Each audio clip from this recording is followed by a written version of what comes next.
Bismillahirrahmanirrahim. Kusoo dhawaada casharkeena shanaad lesson 5. Waxaynu hore u soo qaadanay casharada ay ka mid yihiin simple circuit, types of circuits, current iyo voltage. Waxaynu maanta qaadanaynaa mowduuca resistance oo afka Soomaaliga ku noqonaya caabiga korontada. By the end of this lesson, the learner should be able to marka casharkani uu dhamaado bartuu waxa uu awood u yeelanayaa in uu qeexi karo resistance, divine resistance, in uu qeexi karo resistance. sidoo kale wuxuu awood u yeelanayaa to state inuu sheego the Ohm's law of electricity, xeerka ohm ee korontada. sidoo kale wuxuu bartuu awood u yeelanayaa to calculate inuu xisaabiyo the resistance ee caabiga, voltage xooga korontada, and current iyo qulqulka korontada.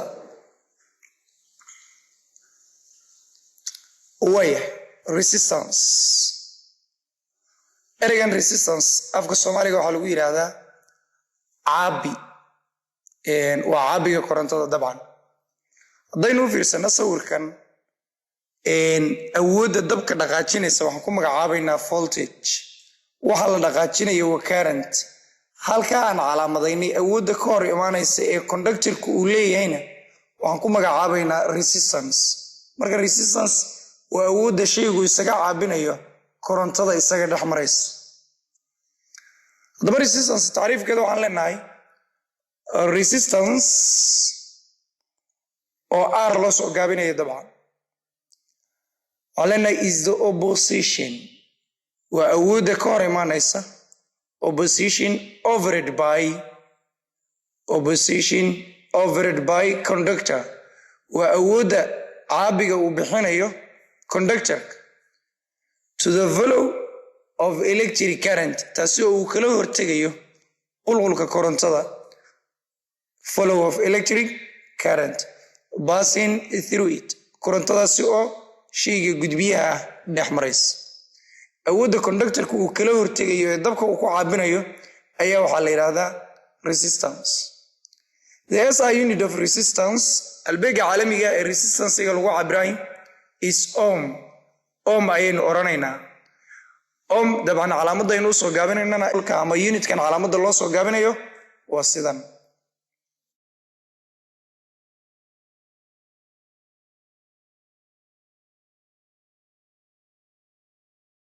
Ohm's law of electricity, xeerka ohm ee korontada. xeerkani wuxuu qorayaa the current, qulqulka koronto ama itaalka koronto, passing through a conductor ee dabgudbiyaha dhex maraya is directly proportional, waxa uu saamigal quman leeyahay to the voltage. waxa uu saamigal quman leeyahay macnaha waxaa loola jeedaa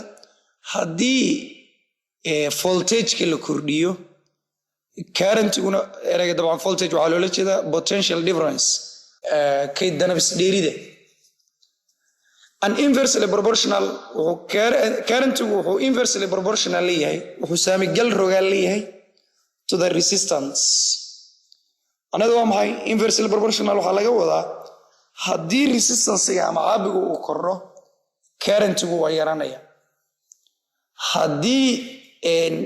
voltage-ka la kordhiyana current-gu waa la kordhaya. halkaa u fiirso, I oo current is directly proportional. calaamadda dabcan waxaa loo aqrinaya directly proportional. I is directly proportional to the voltage. V ay directly proportional la tahay. macnaha haddii voltage-ka la siyaadiyo current-guna waa siyaadaya. sidoo kale waxaad tidhahdaa I is inversely proportional. proportionality calaamadii un baynu qaadanaynaa, laakiin inverse waa rogaal. inversely proportional to the resistance. macnaha waxay ka dhigan tahay haddii resistance uu kordho qulqulka korontadu waa uu yaraanaya. haddaynu coordinate blinkan aynu ku muujino ama graph aynu ku muujino, dhinaca weyno current, halkaa wayno current-ga dabcan, dhinacana waxaan ku calaamadaynanaa voltage. waxaa laisla balod garaynaya current against voltage. xagga numbers baa saaran, dhinaca kalena numbers baa kugu qoran. so straight line ayaa samaysmaya, maxariiq toosa, line toosa dabcan marka u fiirso haddii tusaale voltage-ka aan qaadano 4 oo kale aynu calaamadayno voltage-ka 4 halkaasuu noqonaya positionkaas 4 ku leeyso current-iga ku beegmaya xaggan muxuu noqonaya bartaa marka la joogo graafka halkaa markaa ka xariiqdo dhinaca current-iga aad u xariiqdo marka dhinaca ujiinta current-iga xaggiis then waxaa leenahay current-igu wuxuu ku beegaya 0.4 buu ku beegay بالمثل voltage marka hore afarta aynu siyaadino 8 baynu ka dhigno 8 soo xariiq 8 halkaas kale ku beeganta voltage marka laga eegso dhinaca current-iga marka loo xariiqan haday waxa ku beegmaya 0. halkaas soo raac waxa ku beeganta daban 0.8 bay ku beeganta waxa ka dhigantahay voltage-ki waa kordhay 4 buu ka tagay 8 buu aaday current-iguna 0.4 buu ka tagay 0.8 buu aaday usi korriyay sii wad weli 12 ka fiiri ama 12 ka fiiri voltage-ka haddaad sii kordhisto 12 gaarsiis bimacnaa maxay ka dhigan tahay current-iga heli doontidna eg waa qiime kii hore ka sarreeya sala 0.8 buu marka hore inoo joogay imika muxuu tagay 1.2 so waxay ka dhigan tahay markastoo aynu xaggan voltage-ka aynu siyaadino current-iguna waa la siyaadaya walaal marka direct proportional saamigal quman ayaa Soomaaliga lagu yiraahdo so waxa ku soo koobtaa if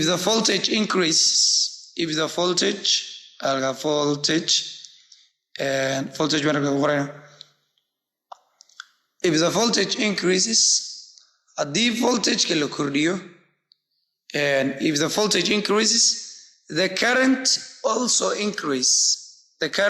also increases so kala current-iguna waa siyaadaya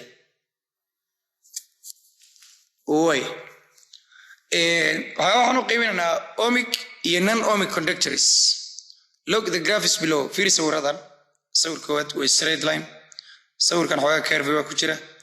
dabcan waxaa la isla balod gareeyeen waa maxay current against voltage aydu waa current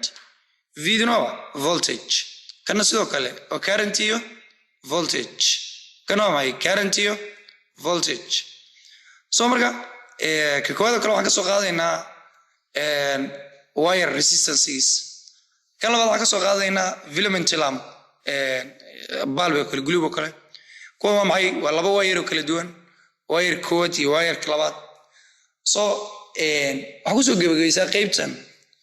shayaasha qaybtood sida ka koowaad oo kale kanana ka cross gare kana tigsi waxay ka dhigan tahay shayaasha qaybtood way aqbalaan obeys oo kislow waxa la omislow ay aqbalaan kuwa kalena waa maxay does not obey ma aqbalaan omislow oo hogaansami mayaan kana sidoo kale oo aqbalaya macnaha waa straight line wayay formulada marka qaacidada waxaan leenahay current waxa uu la mid yahay v divided by r aydu dabcan waa current ampere baa lagu cabiraya dabcan v-du maxay u dhigan tahay voltage baa loola jeeda dabcan v-du waa voltage volts ayaana lagu cabiraya halbeegidu waa volts r-tu waa dabcan r-tu waxay ka dhigan tahay resistance waxaana lagu cabirayaa ohm halbeegidu waa ohm mid walba sa unitkeeda dabcan formulada triangle haddaynu ku muujino sidan ayay noqonaysaa qaabkan ayaynu u dhiganaynaa oo waa qaababka lagu xifdin kara formulada saddexda variable way haddaba sawirkan u fiirso waa concept ahaan qofkan halkaa volt waa ku qoran soo ma jeed qofkan awoodda isticmaalaya ee xoogga isticmaalaya ee qofka kale meesha ku riixaya waxaynu ku magacaabaynaa dabcan voltage kan la dhaqaajinaya meesha laga dusinaya surinka la marsiinayana waa current-gii dabcan kan wax ceejinaya labada dhinacaya diidaya in meesha la marana waxay ka dhigan tahay waa resistance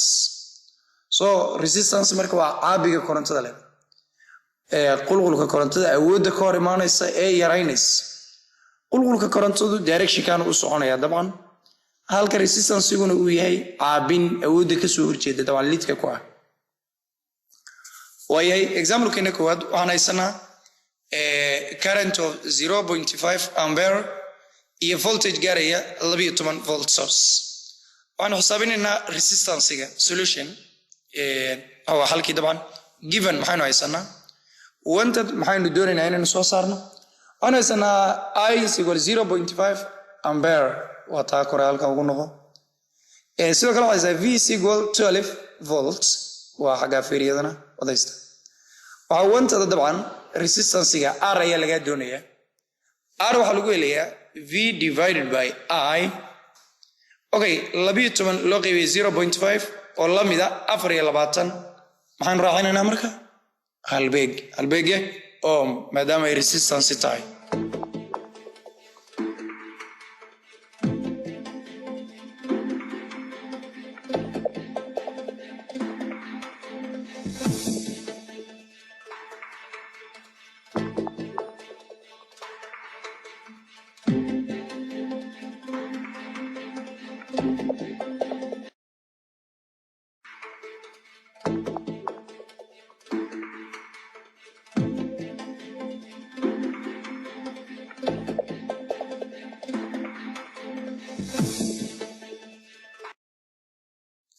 وهي factors affecting the resistance وفاكتورada مع عوامل سامية resistance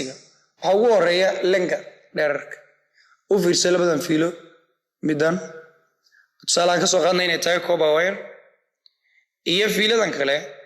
ويدو تي هورا كدير طبعا إينا واسلا نوعيو كلا واسلا كوبا لكن هو كلا ديرين كليه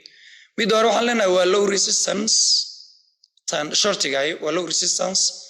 tan longigan waxaan leenahay high resistance farqigu dhaxay laakiin waa dheerarka kaliya